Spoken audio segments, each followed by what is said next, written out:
ગામમાં શ્રાદ્ધ આયા, એટલે શ્રાદ્ધ બધા નાખતા હતા હવના પિતૃઓનું.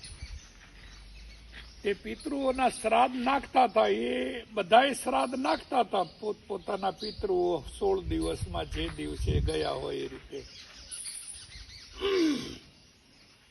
પણ તમે એક જોયો છે, આપણી પાસે 2 માર્ગ છે. એક માર્ગ છે ઉત્તરાયણ અને બીજો માર્ગ છે દક્ષિણાયણ. એક માર્ગ છે ને એ દેવતાઓનો છે જવાનો ઉત્તરનો, અને દક્ષિણનો માર્ગ છે પિતૃઓનો. આવી એની દંતકથા છે. તો 16 શ્રાદ્ધ છે એટલે મનના દેવતા ચંદ્રમા છે. એટલે શરીર તો પંચમહાભૂતનું છે, એ તો તમારું છે જ નહીં. એ સત્યમ પરમ ધીમહિ, આર્ય સત્ય જો કોઈ હોય તો આ શરીર તમારું નથી. વાત રહે હવે મન અને પ્રાણની, તો એ તો સૂર્ય અને ચંદ્ર હેન્ડલ કરે છે. સમજ્યા?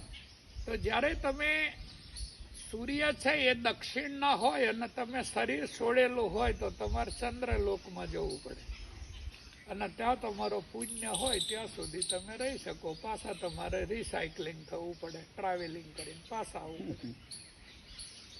અને જો તમે ઉત્તરના સૂર્ય હોય અને શરીર છોડ્યું હોય તો તમારી મોક્ષ અને મુક્તિ થઈ જાય. એ દેવયાન માર્ગ છે અને આ પિતૃયાન માર્ગ છે. હવે શુક્લ પક્ષ અને કૃષ્ણ પક્ષ 2 પક્ષ છે. તે કૃષ્ણ પક્ષની પ્રતિપદા છે ત્યાંથી માંડી અને શુક્લ પક્ષની પ્રતિપદા સુધીનો જે માર્ગ છે એ સૂક્ષ્મનો છે. એટલે એમાં જો કોઈ છૂટી ગયું હોય તો તમારે કોઈ પિતૃ ના થાય, એને સીધો મોક્ષ કે મુક્તિ મળી જાય. અને હવે સમજવા જેવી વાત છે, આખા ગામમાં શ્રાદ્ધ ચાલતું હતું.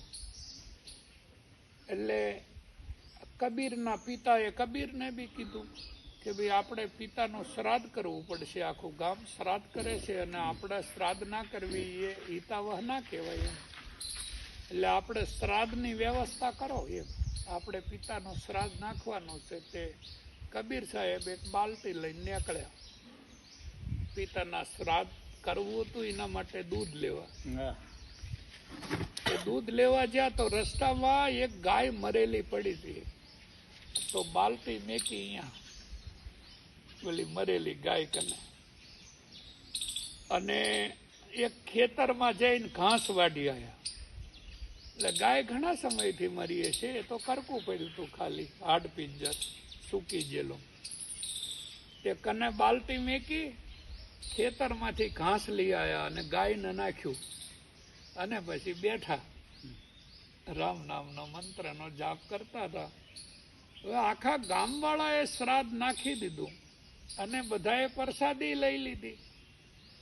બધાના માતા પિતા છે એ કૂતરા ને બિલાડા ને થઈને બધું ખાઈને જતા રહ્યા. કબીર બેઠા હતા.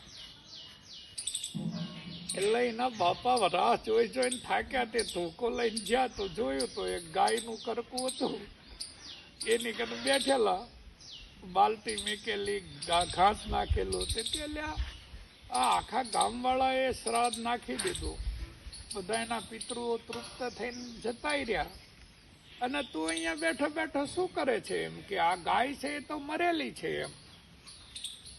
તો કે આ બાલટી મેં મૂકી છે એમાં આ ગાય છે ને એ પેલા ઘાસ ખાઈ લે અને પછી દૂધ આપે તો એ દૂધ લઈને આવું ને એમ. પછી આપણે ખીર બનાવીને પિતૃઓને નાખવી ને. એ ગાંડા કે આ ગાય મરી ગયેલી છે એ દૂધ ન આપે અને ઘાસે ન ખાય.